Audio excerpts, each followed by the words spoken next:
Assalamualaikum warahmatullahi wabarakatuh. Bismillahirrahmanirrahim. Alhamdulillahi rabbil alamin.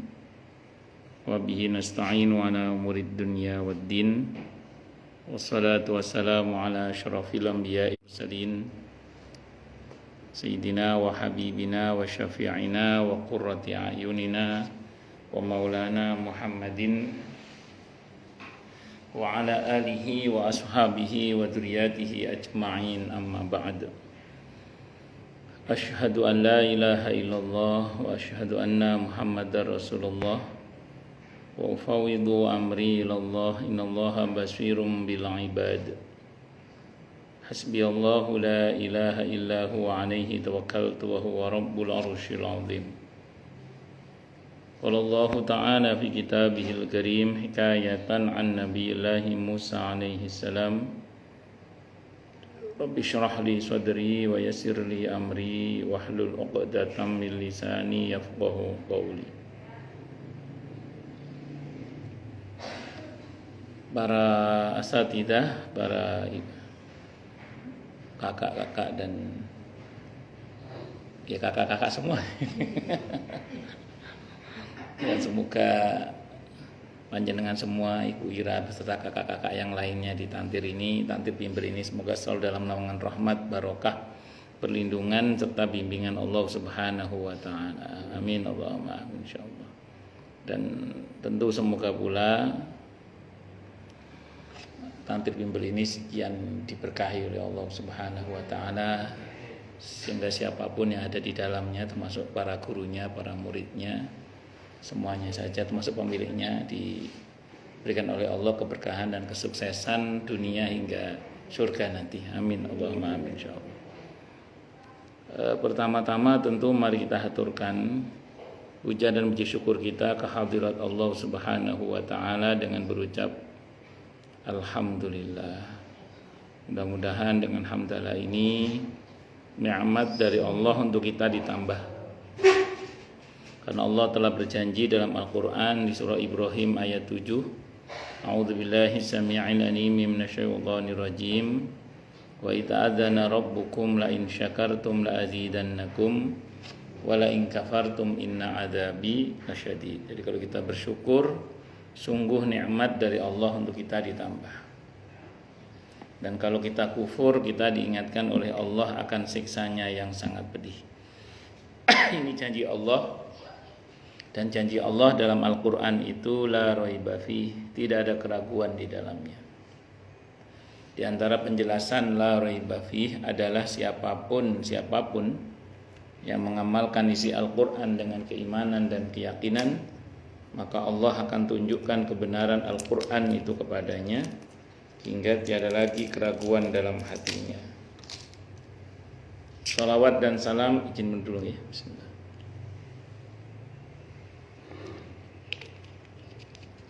Salawat dan salam semoga tercurah limpahkan untuk junjungan kita Nabi besar Muhammad sallallahu alaihi wasallam. Semoga kita semua diakui sebagai umat beliau. Amin Allahumma amin insyaallah. Saya wasiatkan terutama untuk diri saya sendiri dan panjenengan semua, Anda semua, agar kita semua terus berusaha meningkatkan ketakwaan kita kepada Allah Subhanahu wa taala. Karena dengan takwa itulah kita bisa memperoleh derajat yang sangat tinggi dengan sesungguhnya di sisi Allah Subhanahu wa taala. Hal ini didasarkan kepada firman Allah Subhanahu wa taala dalam Al-Qur'an di surah Al-Hujurat ayat 13. A'udzubillahi samii'il 'aliim minasyaitonir rajim. Ya ayyuhan nasu inna khalaqnakum min dzakarin wa untha waja'alnakum syu'uban wa qabaila lita'arafu inna akramakum 'indallahi atqakum al-ayah. Wahai manusia, sesungguhnya kami telah menciptakan kalian dari seorang laki-laki dan seorang perempuan, berkembang menjadi bersuku-suku dan berbangsa-bangsa agar kalian saling mengenal. Sesungguhnya yang paling mulia di antara kalian di sisi Allah adalah yang paling bertakwa.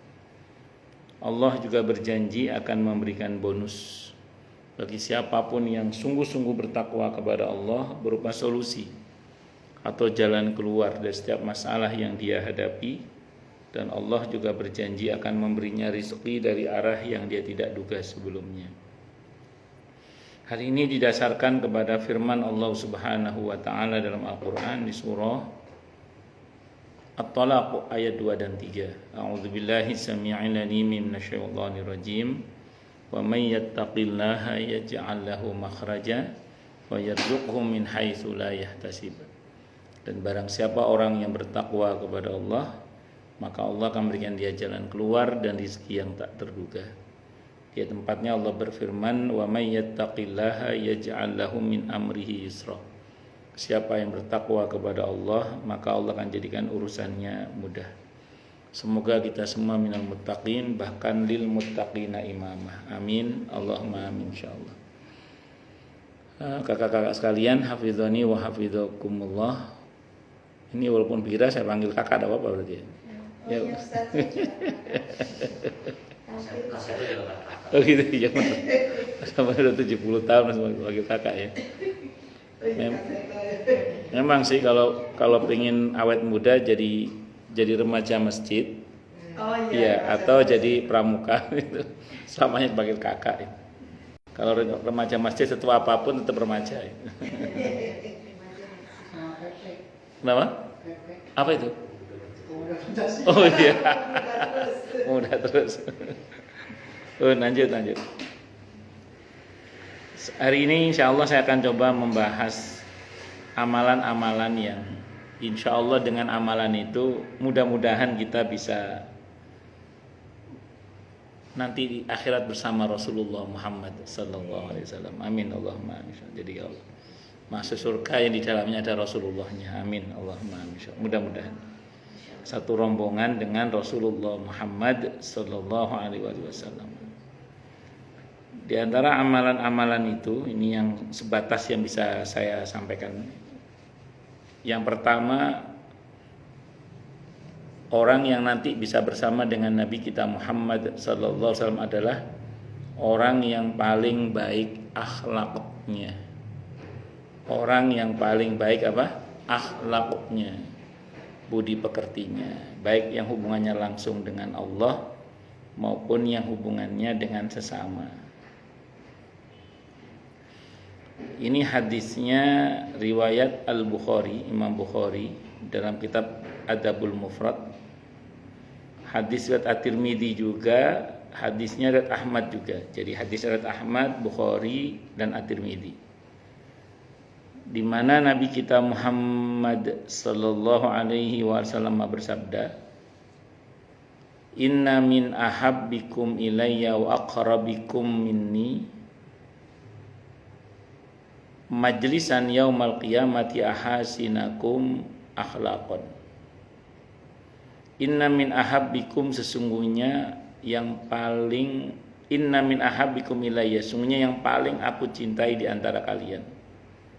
Wa aqrabikum minni, dan yang paling dekat di antara kalian dariku, apanya, majlisan tempat duduknya nanti di akhirat, yaumal qiyamati, pada hari kiamat nanti, adalah ahasinukum akhlaqan, adalah yang paling, adalah ahasinakum akhlaqan, yang paling bagus budi pekertinya. Monggo silakan.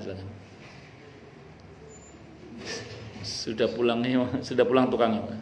Belum. Oh, belum.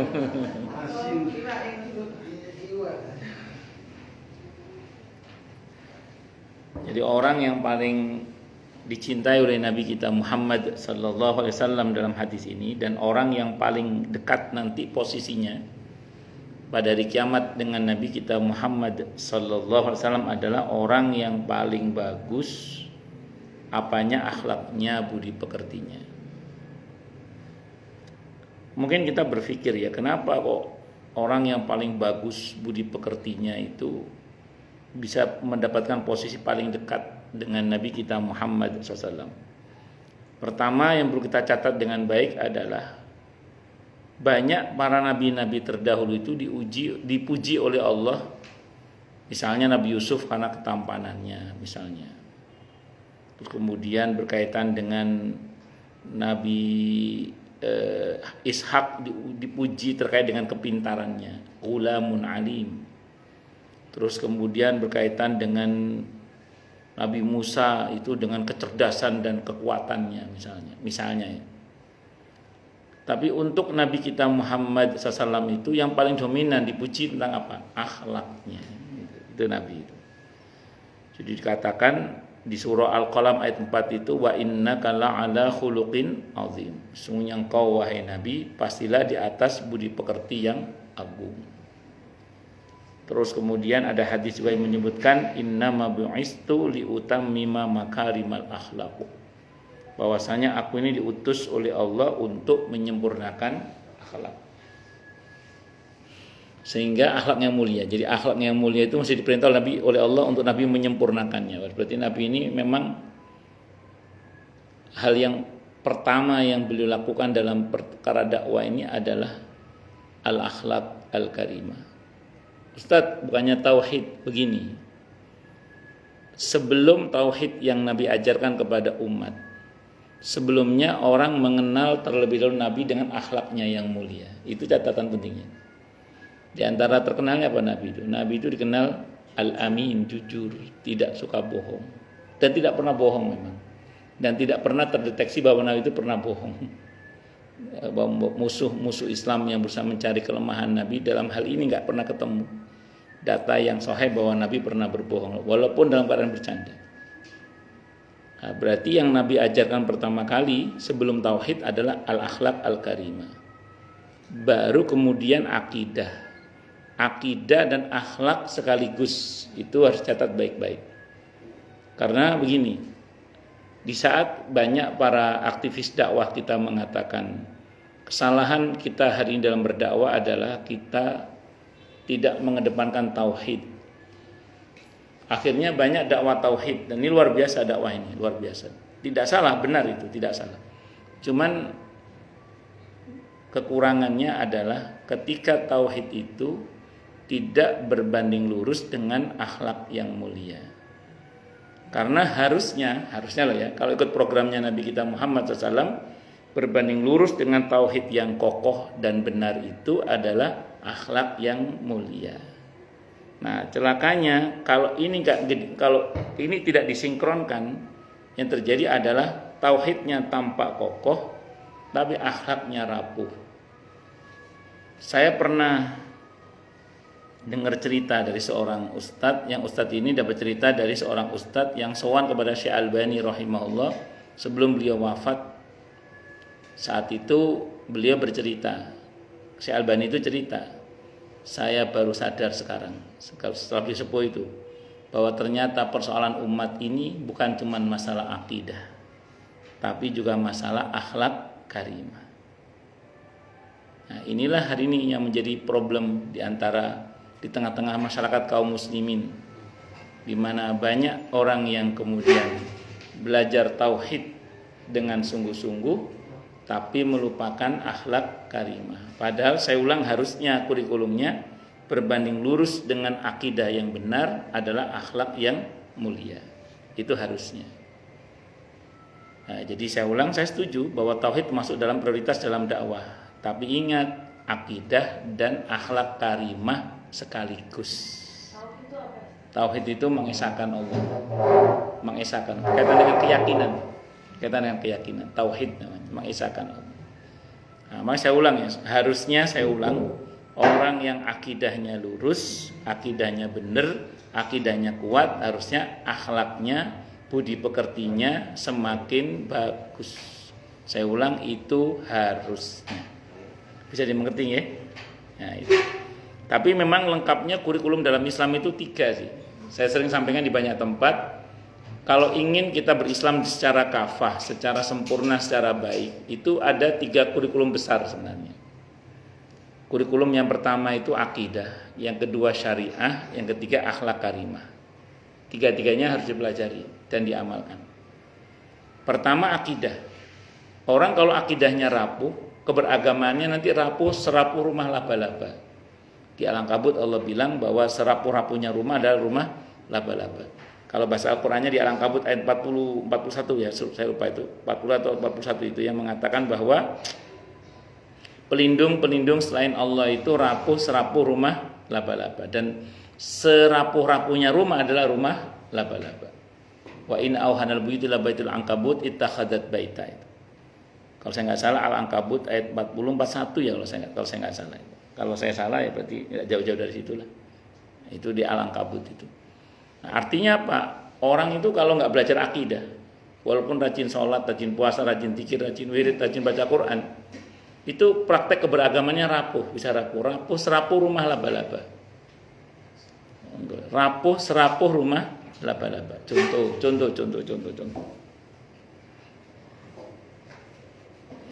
Misalnya saya sering contohkan, ini contoh sederhana aja. Misalnya panjenengan mau belanja hari ini misalnya gitu ya. Ayo ada diskon gede-gedean itu di mall. Jangan ini lagi wage ini, wage. Wage itu agi-agi. Cepat, kalau beli barang cepat rusak katanya. Nah, iya katanya gitu. Nanti paing aja, nunggu paing. Paing itu pahit. Kalau pahit itu berarti nanti barangnya awet katanya. Tapi kalau pedagang lebih suka di wage biar cepat habis barangnya. Akhirnya nggak jadi beli karena takut barangnya cepat rusak katanya. Besok aja belinya. Besok diskonnya udah habis. Nah, normal lagi. Akhirnya kehilangan momen diskon kan. Nah, makanya kalau bahasa sederhananya, orang itu sering kadang ketakutan nggak jelas gitu loh, hanya gara-gara sesuatu yang ya tadi sumbernya nggak jelas tadi itu, takhayul dan khurafat itu, yang ujungnya tidak jarang bisa terjadi pada perbuatan. Itu kenapa? Karena nggak belajar akidah. Kalau belajar akidah ngomong gimana? Wage pon kliwon, kata dalam Islam itu gini loh, la tasubut dahar. Jangan mencela waktu. Semua waktu itu baik, nggak ada waktu yang nggak baik. Bahwa ada waktu yang lebih baik, iya. Dah bismillah beli, membutuhnya sekarang. Akhirnya diskonnya sekarang tuh, besok udah nggak ada diskon lagi, bismillah. Tidak ada masalah. Nah, itu namanya al-fa'al, optimis. Oh, iya. Optimis itu namanya. Nah, dalam Islam optimis itu lebih disukai daripada tatayur. Tatayur itu tadi itu. Asalnya tatayur itu berkaitan dengan burung sebenarnya. Ketika ada suara burung ini berarti ada yang mau mati, burung ini berarti ada maling misalnya. Nah, itu awalnya begitu. Itu tidak boleh juga. Nah, cuman lebih kesini nanti berkaitan dengan anggapan buruk ya, ketakutan yang nggak jelas. Saya sering contohkan lagi contoh begini misalnya. Bu Ira kan belum mantu, insya Allah. Atau mau segera mantu ya. Amin ya Allah. Ya. Terus tiba-tiba misalnya ada saudaranya Bu Ira misalnya, atau tetangganya Bu Ira bilang, Bu, aku pinjam rumahnya ya untuk menerima lamaran untuk anakku. Soalnya rumahku kan masuk gang sempit, biar nanti orang-orang enak pinjam ruangan sama untuk menerima. Boleh nggak? Kata Bu Ira, enggak apa-apa. Terus ada orang yang ngomong, kamu kok mau minjemin ruangan rumah kamu? Kamu lo belum mantu. Nanti anak kamu lama lo nggak nikah. Iya gitu. Itu tatayur namanya itu. Nah, itu kalau Bu Ira terprovokasi sama omongan orang itu, akhirnya tidak jadi nolong, padahal bisa nolong kecuali ada alasan lainnya. Nggak jadi nolong misalnya. Maka kalau dalam Islam itu tidak jadi berbuat baik karena tatayur itu bisa syirik. Nah, itu jadi ada ketakutan yang nggak jelas gitu loh. Itu karena tidak belajar akidah dengan baik dan benar tadi. Tapi kalau Bu Ira belajar akidah dengan baik dan benar, ngomongnya apa? Saya lo nolong orang. Kan kata Nabi kalau nolong orang kita ditolong kan. Wallahu fi aunil abdi maka al abdu fi auni akhi. Nah, saya lebih percaya sama Nabi saya daripada omongan orang yang nggak jelas itu. Nah, itu namanya belajar akidah sudah. Terus kapan hari misalnya dibuat heboh, ada orang, saya pas di tengah-tengah ceramah di mana itu di rumahnya Pak Aswin, tetangganya Bu Purnama. Nah, saya di tengah-tengah ceramah ada orang nanya, Pak Ustadz, kemarin itu ada orang cerita katanya suami saya sudah meninggal datang ke masjid, nyalami orang semasjid. Padahal suami saya itu sudah meninggal dunia, itu gimana ceritanya Ustadz? Saya bilang, saya tidak tahu Buya itu siapa, saya bilang gitu. Tapi kalau dalam akidah kita, orang yang sudah mati itu tertawan di alam barzah, saya bilang. Nah, adapun yang datang siapa, wallahu a'lam, mungkin jin atau mungkin makhluk yang lain, saya tidak tahu. Tapi yang pasti kalau ruh dia tertawan di alam barzah. Bahwa nanti ada beberapa roh yang dengan izin Allah bisa bergerak ke sana kemari itu memang ada. Seperti misalnya para arwahnya para syuhada dan seterusnya. Tapi secara umum ya tertawan, ya, biar kita ini enggak kemudian bingung. Terus tadi itu siapa kalau gitu? Dah, kalau bingung kembalikan pelajaran akidah dasar bahwa ruh tertawan di alam barzah. Terus siapa datang tadi? Ya tergantung, entah itu dari bangsa jin atau dari bangsa yang lain atau rekaman alam atau mirip aja. Ada orang yang mirip begitu. Bisa saja orang mirip kan? Iya. Itu seperti itu. Nah, ini bukan apa-apa supaya kita ini enggak bingung gitu loh kalau ada kabar yang aneh-aneh, berita yang macam-macam. Apalagi perkara yang sifatnya gaib-gaib itu loh. Nah, biar kita langsung kembalikan pada orang kalau belajar akidah langsung kembali pada tauhidnya, dikembalikan ke situ. Nah, satu yang kedua syariah. Kalau syariah berkenaan dengan tugas hak dan kewajibannya, terutama wah ini ada yang ngomong ungkapan jangan foto bertiga itu tatoyur juga ya, itu tatoyur juga. Kalau foto bertiga nanti katanya tengah cepat mati itu. Ada banyak foto yang bertiga yang tengah-tengah malah nggak mati-mati itu ada. Oh iya. Kenapa dan kasino yang tengah siapa yang tengah? Malah nggak mati-mati gitu. Oh ini apa itu? Kasino yang tengah. Saya nggak tahu lah. Pokoknya terlepas dari itu kita nggak boleh percaya sama itu. Itu tatayur juga itu. Jadi tatayur itu. Jadi jangan sampai kita. Nah penetrasi tatayur itu tawakal. Hasbunallah wa ni'mal wakil. Di samping al-fa'il berharapan baik kepada Allah. Terus kalau syariah itu berkaitan dengan hak dan kewajiban. Tugas kita kepada Allah dan hak dan kewajiban pada sesamanya. Itu syariah. Kalau kepada Allah itu jangan bicara hak dan kewajiban ya, karena Allah itu kepada kita sahamnya 100%, karena kita kepada Allah nggak punya saham sama sekali. Sementara di perusahaan yang saya tahu tapi ya, itu yang boleh ngomong kan cuma yang punya saham Pak ya. Yang nggak punya saham, kalau orang Jawa Timur bilang ojo kakean cangkem itu. Jadi jangan banyak cakap itu. Nah, jadi yang punya hak bicara itu cuma yang punya saham. Nah, Allah kepada kita sahamnya 100%, karena bahkan nyawa kita milik Allah. Kita kepada Allah nggak punya saham sama sekali. Jadi kalau sama Allah jangan nuntut apa-apa. Kalau sama Allah itu tuntut diri kita, tugas saya kepada Allah apa, dah itu aja.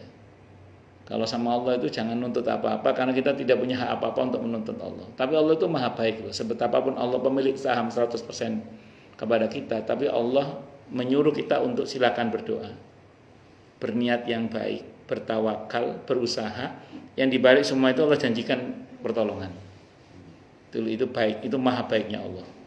Pemilik saham 100%, tapi mempersilahkan kita untuk berdoa, berniat yang baik, berusaha, bertawakal. Yang dibalik semua itu Allah janjikan pertolongan. Padahal Allah bisa saja ngomong sama kita, coba akan cangkem. Itu jangan banyak cakap, dia diam aja. Itu, tapi Allah tidak begitu.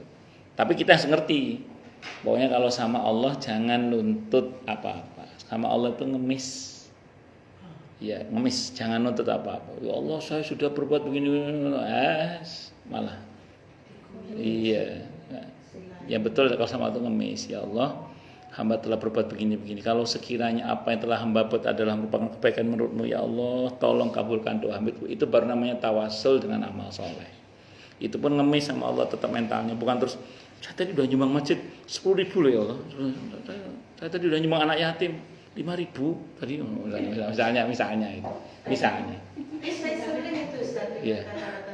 Saya begini, saya dengar kata begini. Wis ndongora kurang-kurang lho kok. Durung kayak gitu tuh gimana? Padahal bisa jadi bukan durung, sudah bisa jadi. Cuman kita nggak tahu aja. Ya, karena kan doa itu hadisnya kata Al-Hakim ya. Dan ini dijamin oleh Nabi, pasti doa itu akan dikabulkan oleh Allah. Hanya bentuknya bisa satu dipercepat, atau ditunda, atau diselamatkan dia dari musibah setara dengan kebaikan yang dia minta. Nah, cuma kan kita tidak tahu doa kita lagi dipakai oleh Allah untuk apa kan gitu. Nah, jadi bisa jadi sudah itu, cuma kita nggak tahu aja. Makanya, tapi selama orang itu tidak berburuk sangka kepada Allah dengan mengatakan, oh ternyata doaku tidak dikabulkan. Kalau udah ngomong gitu betul-betul nggak akan dikabulkan deh. Tapi selagi kita masih berharapan baik, insya Allah lah, insya Allah.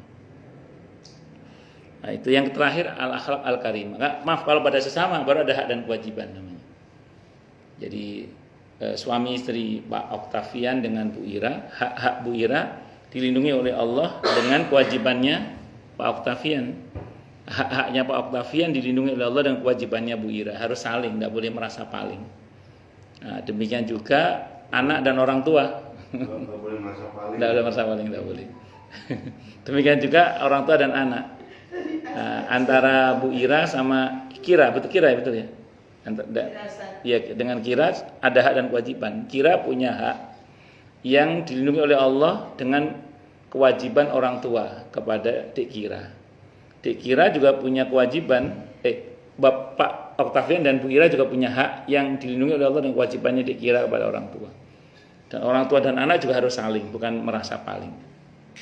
Nah, termasuk atasan dan bawahan, Mbak Ayu sama Bu Ira. Atasan dan bawahan, betul ya? Mbak Ayu ya? Sama-sama. Gaji semua Makassar. Oh gitu ya? Oh gitu ya? Semua takut aja. Oh ngerti ya. Nah, jadi misalnya atasan dan bawahan juga sama. Bu Ira sebagai atasan dilindungi oleh Allah haknya dengan kewajibannya Mbak Ayu sebagai bawahan. Sebagaimana kemudian Mbak Ayu sebagai bawahan haknya dilindungi oleh Allah dengan kewajiban atasan, harus saling juga. Walaupun di antara sebagian gaji itu di antaranya untuk dimarahi juga. Ya itu resiko lah. Tapi yang jelas atasan dan bawahan itu harus saling, tidak boleh merasa nama. Karena bahaya juga kalau hanya pakai atasan nggak pakai bawahan. Ya, itu penting. Nah itu penting. Nah terus selanjutnya al-akhlaq al-karimah, budi pekerti. Maaf saya tambah dikit ya. Saya pribadi itu memberlakukan ketentuan hak dan kewajiban itu di keluarga saya sendiri ya. Hatta saya hingga saya ke istri saya atau anak-anak saya dengan anak-anak atau antar anak-anak. Agar mereka terbiasa mengerti mana haknya, mana kewajibannya. Jadi ada latihan lah, ada simulasi, semacam simulasi agar terbiasa. Nanti kalau ke orang lain juga harus begitu. Jangan sampai kita gegabah itu terkait dengan hak orang lain terutama. Atau tentang kewajiban kita kepada orang lain. Karena kalau tidak dilatih, takutnya nanti kita terbiasa trader terkait dengan hak dan kewajiban, dan itu berdampak pada perbuatan zalim tanpa kita sadari. Jadi kalau nolong ya nolong, ngasih ya ngasih, bantu ya bantu. Kalau ada akad hutang bihutang ya hutang bihutang. Kalau jual beli ya jual beli, harus jelas. Pinjam ya pinjam, namanya pinjam itu harus kembalikan, jangan pinjam itu nggak pernah kembalikan ya teman. Itu tidak boleh begitu. Jadi harus clear, harus jelas itu. Itu belajar ya untuk syariah. Terus terakhir baru tadi al-akhlaq al-karimah, budi pekerti yang baik. Budi pekerti yang baik ini lebih supaya agar indah hubungan kita dengan Allah, indah hubungan kita dengan sesama, berkaitan dengan etika dan estetika nantinya. Ya, jadi keindahan hubungan itu dibingkai dengan al-akhlaq al-karimah. Ya, maka dan ini bagian dari kurikulum Islam. Nah, para ulama mengatakan orang itu sulit dekat dengan Allah kalau tidak punya akhlak karimah. Dan sebaliknya banyak orang yang didekatkan kepada Allah itu gara-gara akhlak karimah. Sambil contoh gini, Bal'am bin Ba'ura itu wali tingkat tinggi itu zaman Bani Israel. Kalau berdoa itu tangannya belum turun dari kabulkan doanya. Tapi matinya kafir. Matinya kafir. Kenapa? Karena dia telah tidak berakhlak kepada Nabi Musa, di mana hanya gara-gara diiming-iming oleh Fir'aun sebidang tanah, dia lebih memilih Fir'aun, membela Fir'aun dan memusuhi Nabi Musa. Sehingga dia tidak ada adab terhadap Nabi Musa, tidak punya adab terhadap Nabi Musa, Allah cabut hidayah darinya. Na'udzubillah min syarri dzalik. Tahu tukang sihirnya Fir'aun? Tukang sihir itu diceritakan dalam Al-Qur'an. Tukang sihirnya Fir'aun itu ketika dia mau beradu dengan Nabi Musa, mereka menjaga akhlak sama Nabi Musa. Apa kata mereka? Wahai Nabi Musa, monggo panjenengan dulu apa kami dulu? Akhirnya kata Nabi Musa, kalian dulu aja, kata Nabi Musa. Gara-gara berakhlak kepada Nabi Musa, kata para ulama, kata Syekh Nawawi Al-Bantani itu beliau mengatakan, itu Allah kasih hidayah kepada tukang sihirnya Fir'aun, sehingga mereka masuk Islam. Gara-gara menjaga akhlak kepada Nabi Musa. Jadi akhlak itu sangat penting. Akhlak itu sangat penting. Itu nanti hubungan dengan kedekatan dengan Allah. Saya ulang, orang yang tidak menjaga akhlak bisa dicabut hidayahnya oleh Allah.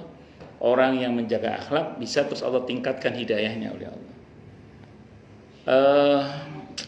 Saya bukan peneliti sih, tapi sekian orang yang saya tahu dari kalangan yang akhirnya masuk Islam, mu'allaf, yang saya kenal, ada beberapa mu'allaf yang saya kenal lah ya, itu hampir seluruhnya yang saya tahu mereka punya latar belakang akhlak yang bagus, terutama perihal kasih sayang.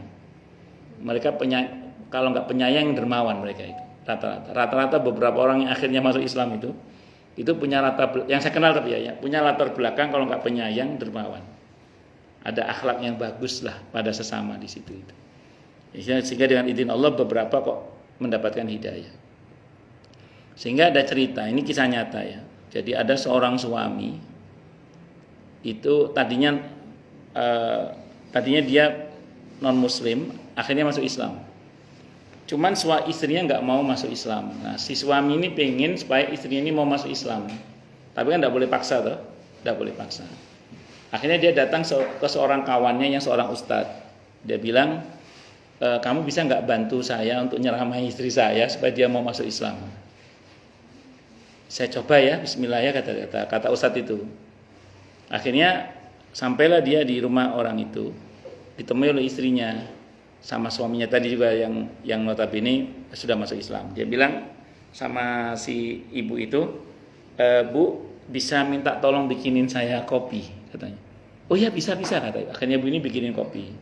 Setelah bikinin kopi menyediakan untuk si tamu itu bla bla bla. Terus si ustadz itu mulai bicara tentang kebenaran Islam yang ujungnya mengajak ibu ini untuk masuk Islam. Akhirnya ibu itu mau masuk Islam. Terus kemudian qadarullah masuk Islam. Akhirnya si temannya ngomong, kok kamu gampang ya ngajak istriku masuk Islam? Aku kok wangel tenan. Apa rahasianya? Enggak, dari tadi saya juga mikir juga, kata ustadz itu. Saya mencoba memasukkan hidayah kepada orang itu dengan izin Allah tentunya. Saya berharap agar dia masuk dalam hati orang itu dengan cara saya coba dia beramal yang memuliakan saya sebagai seorang muslim. Dengan cara saya suruh dia bikin kopi tadi itu. Jadi perintah saya dia bikin kopi ke saya itu ikram. Supaya dia ikram muslimin ya. Orang Jamaah Tabligh, Pak. Yeah. Supaya ikramul muslimin. Jadi supaya dia ikram kepada saya. Itu akhlak. Nah, rupanya begitu dia ikram kepada saya, akhlak telah terbentuk pada dia, rupanya hidayah mudah masuk dengan izin Allah. Akhirnya masuk Islam dengan izin Allah. Jadi jangan meremehkan bikin kopi buat suami, Pak, termasuknya Pak gitu. Iya, Pak ya. Apalagi terus tambah kebuli kambing, Pak. Wah. Apa pisang goreng apa lagi? Iya, pasti.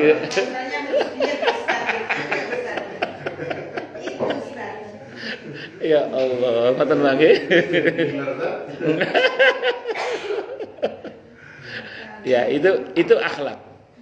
Makanya kata para ulama, hati-hati dengan akhlak, karena orang yang akhlaknya buruk itu bahkan kemungkinan terburuknya itu bisa Allah cabut hidayah dari yang bersangkutan. Nah, iya, makanya harus hati-hatilah, omong saomong, berbuat apa saja itu. Nah, terutama dengan orang-orang yang berbeda dengan kita, entah berbeda dalam masalah pendapat ataupun pendapatan ya. Jadi pokoknya harus saling menghargai. Ini perihal akhlak al-karimah. Nah, orang yang akhlaknya paling bagus itu yang nanti potensial paling dekat nanti dengan Rasulullah Muhammad SAW. Karena di antara ciri khas Nabi yang dipuji oleh Allah adalah akhlaknya yang sangat mulia. Wa innaka la'ala khuluqin azim. Sesungguhnya engkau wahai Nabi pastilah pribadi yang sangat di atas budi pekerti yang agung. Itu kata Allah. Itu yang pertama ya, amalan yang membuat seseorang nanti insya Allah bisa bersama dengan Nabi kita Muhammad SAW. Yang kedua, yang insya Allah nanti akan bersama dengan Nabi kita Muhammad SAW adalah orang yang menyantuni anak yatim. Orang yang menyantuni anak yatim. Nah, yatim.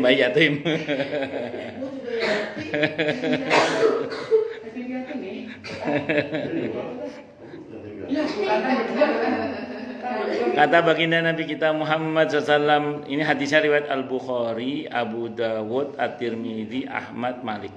Kalau diurut ini hadisnya, hadis riwayat Imam Malik, Imam Ahmad, Imam Bukhari, Imam Abi Dawud, Imam At-Tirmidzi, atau Imam At-Tirmidzi, Imam Abi Dawud.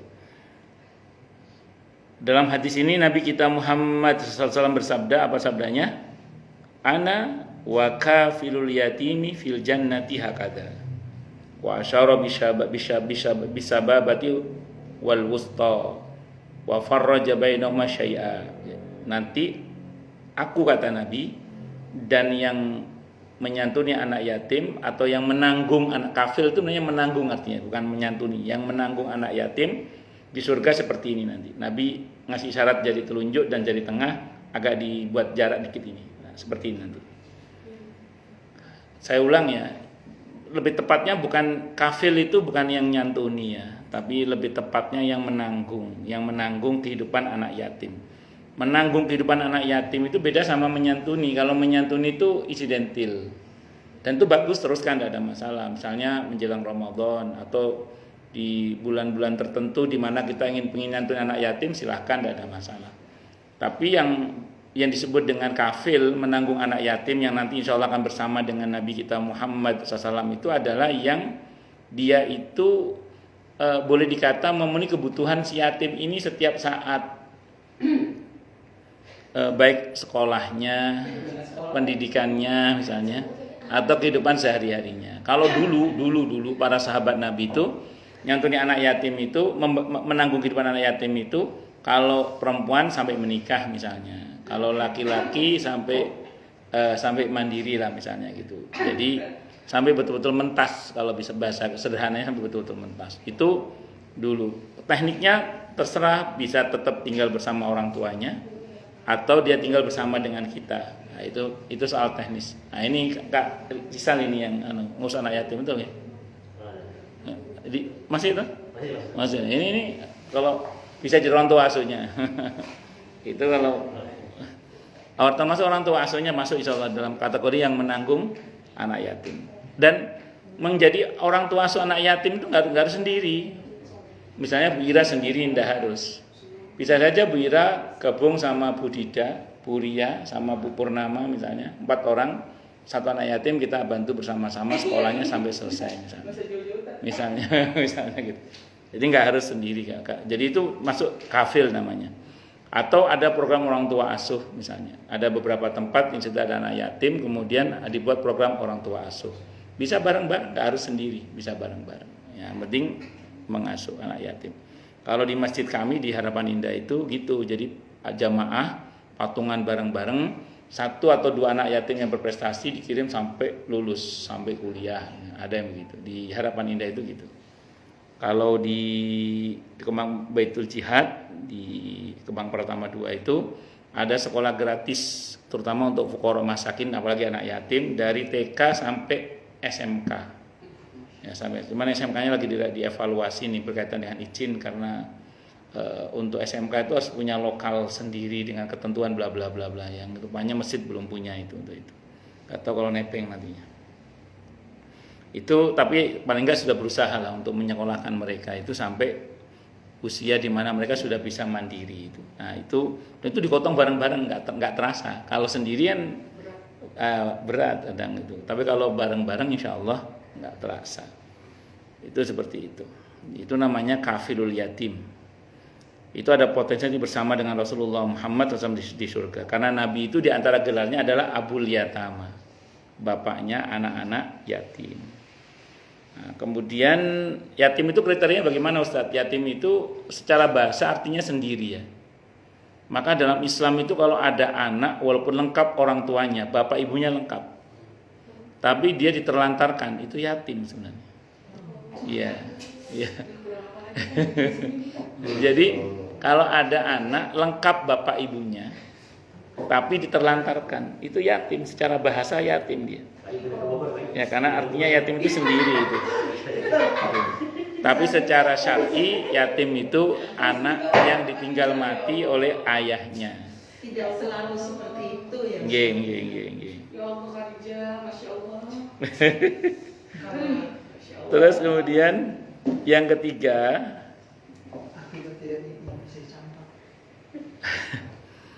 yang nanti akan bersama dengan Nabi kita Muhammad sallallahu alaihi wasallam adalah orang yang mengayomi atau menafkahi dua anak perempuannya dengan baik hingga mereka tumbuh dewasa. Nah, ini Cuma satu. kalau cuma satu ya nanti nyetak anak lagi. Ya banyak pintu yang lain kan tadi kan, nggak cuma ini toh ya. Ini kalau Bu Mila ada 3 ya, Tiara, Davin sama Alika yang online ini. Nah, ini udah lebih dari cukup lah, itu udah cukup. Idealnya kandung, idealnya. Tapi kita baca dulu hadisnya, Nanti saya terangkan. Nanti saya terangkan. Man ala jariyataini hatta tablugha jaa yaumal qiyamati ana wa huwa wa dhamma asabi'ahu. Ya, siapa yang mengayomi 2 anak perempuan hingga dewasa, tentu dalam kebaikan ya, diayomi dalam kebaikan, maka ia akan datang pada hari kiamat bersamaku. Seraya beliau menunjukkan 2 jemari tangan dengan rapat ini. Hadisnya riwayat Bukhari dalam kitab Adabul Mufrad, Muslim juga, At-Tirmidzi juga hadisnya. Nah, jadi menarik sini. Ini maksudnya anak kandung atau boleh nggak kalau bukan anak kandung? Kalau sependek yang saya pelajari dalam konteks hadis ini anak kandung sebenarnya. Tapi istilah jariyatain ini bisa saja bukan anak kandung, karena jariyah itu artinya 2 anak perempuan. Tidak harus kandung, kecuali Nabi menggunakan kata ibnatun. Kalau ibnatun itu pasti anak kandung. Tapi kalau 2 anak di sini, anak perempuan bisa anak kandung, bisa anak orang. Nah, maka kalau jenengan mengasuh banyak anak perempuan sampai mereka dewasa menjadi tumbuh sebagai orang yang baik, diasuh dengan cara yang baik hingga menjadi orang yang baik, maka insya Allah itu merupakan bagian dari tiket kita nanti untuk bisa bersama dengan Rasulullah Muhammad sallallahu alaihi wasallam. Pengalaman saya sih Bu ya, Ibu Ira mungkin juga punya pengalaman karena kan anaknya ada laki perempuan kan. Pengalaman saya memang mendidik anak perempuan itu agak anak laki lebih gampang kayaknya gitu ya. Betul nggak Bu? ABG-nya betul. Gimana Dik kira? Iya. SMA lah. Iya. Itu yang saya tahu. Sekarang masih. Gitu ya masih. Pelatihan khusus. Iya. Jadi nggak tahu kenapa kalau menurut saya anak laki kok lebih gampang gitu. Menurut saya tapi nggak tahu juga sih kalau. Iya, Lebih gampang nurut. Iya betul. Kalau anak perempuan. Kenapa? Murid aja gitu. Murid juga sama nih. Ya maksudnya bukan dalam hal akademis ya. Iya. Dalam hal ini gitu. Iya. Iya. Tapi Ustaz, Iya. apakah itu karena orang tua itu mau para perempuan lebih strict? Oh gitu ya. Ada nggak sih? Benar nggak sih? Iya. Kayak Kesana itu lebih berat karena memang lebih dijagain. Iya betul. Orang lain kan lebih dibiarin. Ya karena anak perempuan kan memang termasuk sesuatu hal yang sangat berharga bagi orang tuanya. Bukan berarti anak laki-laki tidak berharga, anak laki-laki juga sangat berharga. Cuman anak perempuan tuh ada seperti lebih gitu Pak rasanya Pak ya. Kalau pengalaman saya gitu aja sih. Istri saya itu sering dibuat bingung oleh anak perempuannya. Kalau anak laki kan simpel gitu ya. Kalau anak perempuan itu sering banyak hal yang tidak terduga terkait dengan emosinya, perasaannya, baperannya itu, kemauannya itu. Kalau saya selalu punya rumus, tidak ada cara yang paling efektif dalam mendidik anak perempuan selain dengan kelembutan. Iya, pokoknya dengan kelembutan. Allahu Akbar. Oh, lanjut. Ya makanya kalau sanggup mendidik anak perempuan sampai dewasa, ya makanya pahalanya, ya betul, biasanya gitu. Kalau anak perempuan bisa nyambel kata bapak saya gitu Ustaz. Oh, nggih. Ya. Oh, lanjut. Berikutnya orang yang akan bersama dengan Nabi kita Muhammad SAW di surga nanti adalah orang yang benar-benar mencintai Nabi kita Muhammad Sallallahu Alaihi Wasallam. Hadisnya Bukhari Muslim ini. Bukhari ada, Muslim ada, Abu Daud ada, Tirmidzi ada, Ahmad ada.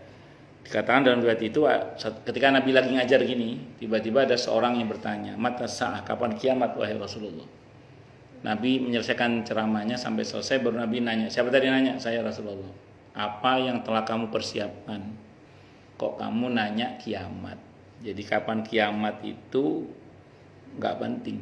Yang penting itu persiapan menghadapi kiamat. Orang itu menjawab, cinta. Jadi tidak ada ya Rasulullah, saya nggak punya persiapan apa-apa selain dari cinta, yaitu cinta kepada Allah dan cinta kepada Rasulullah Muhammad Sallallahu Alaihi Wasallam. Nabi bersabda, "Anta ma'aman ahbabta." Engkau akan bersama dengan siapa engkau cinta.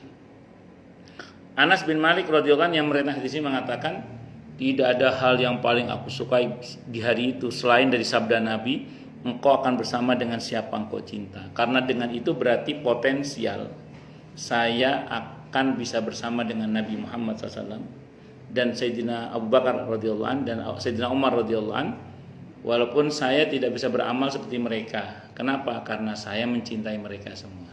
Itu kata sahabat Anas bin Malik radhiyallahu anhu. Cuman cinta kepada Nabi mesti dibuktikan. Di antaranya dengan memperbanyak bersolawat untuk beliau dan mengikuti sunnah beliau semampu kita. Kemudian yang kelima, tadi yang empat tadi betul ya? Kelima. Iya betul. Sekarang yang kelima. Keenam. Ya terserah berapa terserah. Keenam. Ya terserah berapa. Pokoknya saya sebutkan. Berikutnya adalah orang yang banyak bersolawat untuk Nabi kita Muhammad SAW. Itu adalah orang yang nanti paling dekat posisinya dengan Nabi kita Muhammad SAW. Hadis riwayat At-Tirmidzi, hadis hasan dari Abdullah bin Mas'ud radhiyallahu anhu, Nabi bersabda, "Aulan nasi bi yaumil qiyamati aktsaruhum alayya salatan." Paling utama-utamanya manusia di sisi pada hari kiamat nanti adalah yang paling banyak bersolawat kepadaku. Jadi saya baca dari awal ya, mungkin catatannya ada yang kelewat. Yang pertama adalah orang yang paling baik akhlaknya, ya. Yang kedua orang yang menanggung anak yatim, yang yang kedua. Oh, bukan menjaga tauhid tadi, Ustaz. Oh, itu rincian tadi. Rincian dari yang pertama. Ya, yang ketiga orang yang mengayomi atau menafkahi dua anak perempuannya hingga dewasa. Terus kemudian ya cari anak lagi. Yang keempat. Tapi enggak. Pintu yang lain banyak Mbak Ayu, tenang aja Mbak Ayu. Yang keempat orang yang benar-benar mencintai Nabi kita Muhammad Sallallahu Alaihi Wasallam. Yang terakhir, bukan terakhir, yang di catatan saya maksud saya ini orang yang banyak bersolawat untuk Nabi kita Muhammad SAW. Tentu masih banyak yang lainnya mungkin, tapi karena waktunya terbatas, paling enggak itulah. Itu kita mana yang kita mampu itu kita maksimalkan lah. Tadi yang tidak semua orang punya anak perempuan dua tuh. Ada yang mungkin punya anak perempuan satu, atau mungkin hanya anak laki-laki saja anaknya, atau belum punya anak misalnya. Ya kita bisa cari pintu yang lain, tidak melalui pintu yang itu. Ya, saya kira ini bisa saya sampaikan, semoga bermanfaat. Silakan yang mau tanya, protes, marah boleh silakan. Masalah yang lain boleh, monggo. Kalau ada, kalau nggak ada berarti jelas semua atau tidak jelas semua. Ustaz. Nggih, monggo.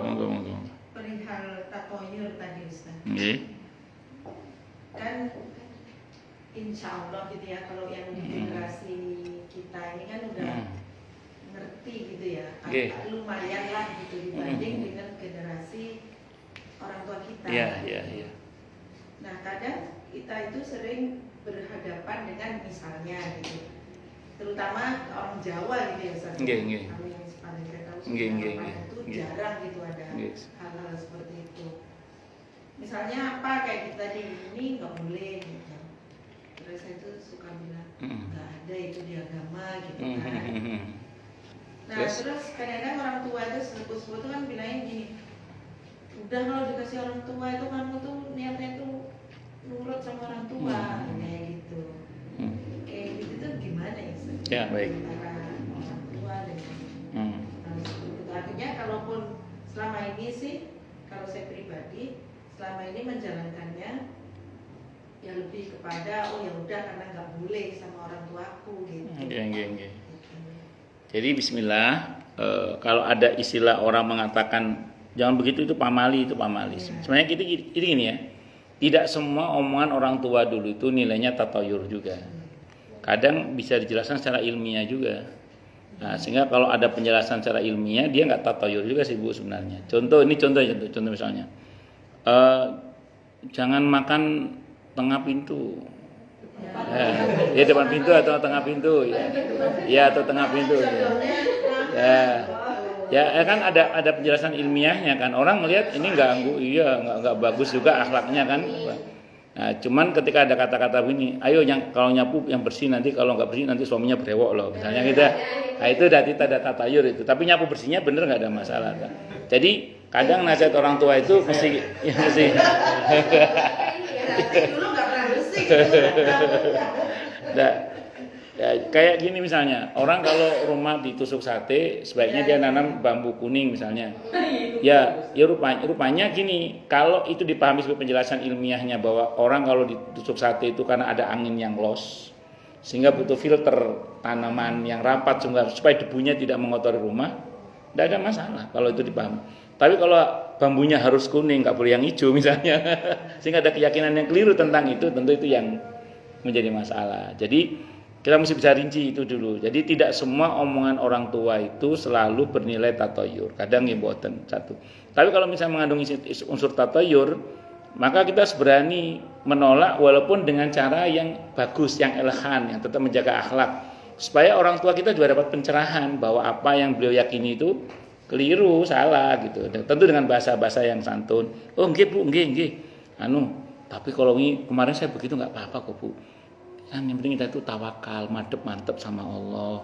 Nah, jadi novel lah bahasanya itu seperti itu. Sehingga mudah-mudahan orang tua kita itu ya bisa berubah gitu. Karena kan kasihan juga kan kalau beliau tidak berubah kan. Artinya dalam keyakinannya yang keliru itu. Saya kira itu. Wallahu a'lam. Monggo yang lain silakan kalau ada. Itu kalau orang tuanya udah nggak ada gimana? Yang lalu biar berlalu. Nggih. Kan itu memang dari zaman dulu ya. Iya. Moyangnya gitu. Iya. Ya sudah, yang lalu biar berlalu. Yang sekarang yang kita perbaiki yang sekarang, orang tua kita doakan semoga diampuni oleh Allah kita aja. Ada lagi mungkin monggo? Jadi kemarin itu pertanyaan dari saya itu. Oh iya. Berdoain aja ya. Ya, jadi apa yang saya kutipkan dalam tafsir Ibnu Katsir, yang pertama itu saya salah kutip atau benar tapi kurang tepat. Yang tepat itu yang kedua. Tapi yang pertama sudah saya hapus yang pertama. Yang itu ada dalam tafsir Ibnu Katsir. Tafsir Ibnu Katsir di tafsir surah At-Taubah ayat 80. Jadi itu ada tokoh munafik namanya Abdullah bin Ubay bin Salul yang dinyatakan oleh Allah itu mati dalam keadaan kafir. Kata Allah dalam ayat itu, sama saja wahai Nabi, kamu mintakan ampun atau tidak kamu mintakan ampun.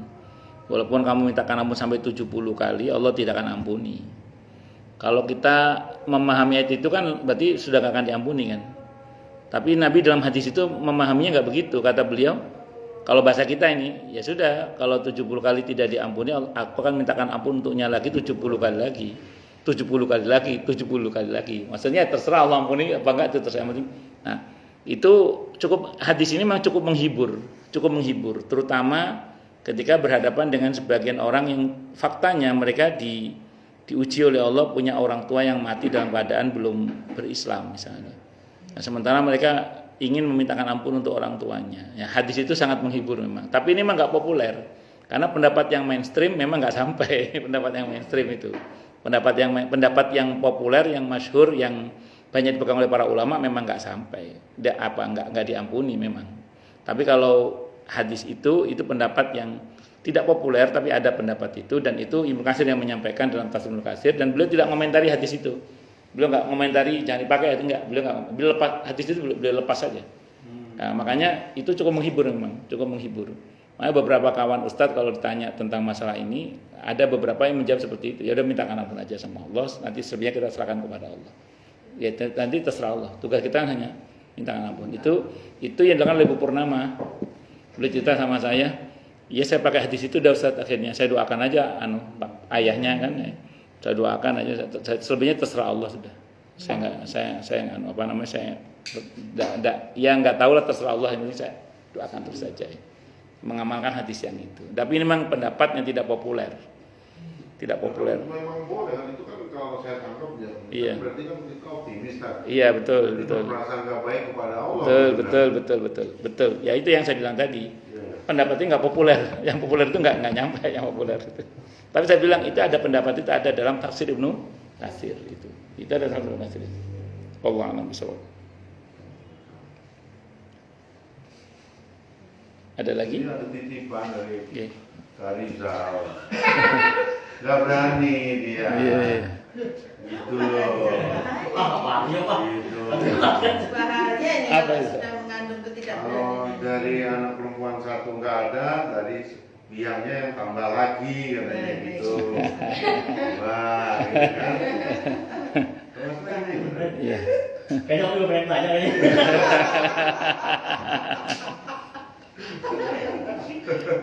Nggak, gini aja bahwa pintu surga nggak cuma itu, ada pintu yang lain. Tapi Kak Rizal bukannya 2 perempuan kan? Ya, saya.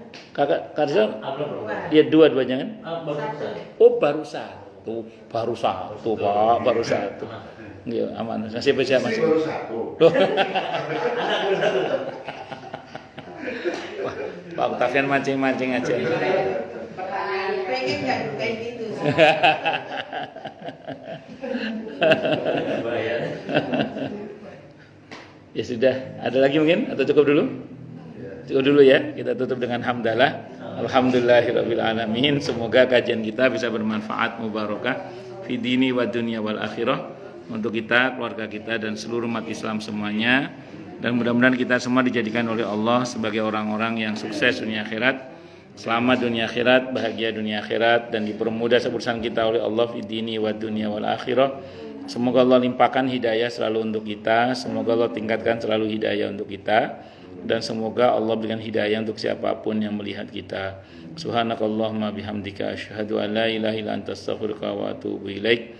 Sallallahu alaihi Muhammad wa ala alihi wasallam. Saya mohon maaf. Wassalamualaikum warahmatullahi wabarakatuh.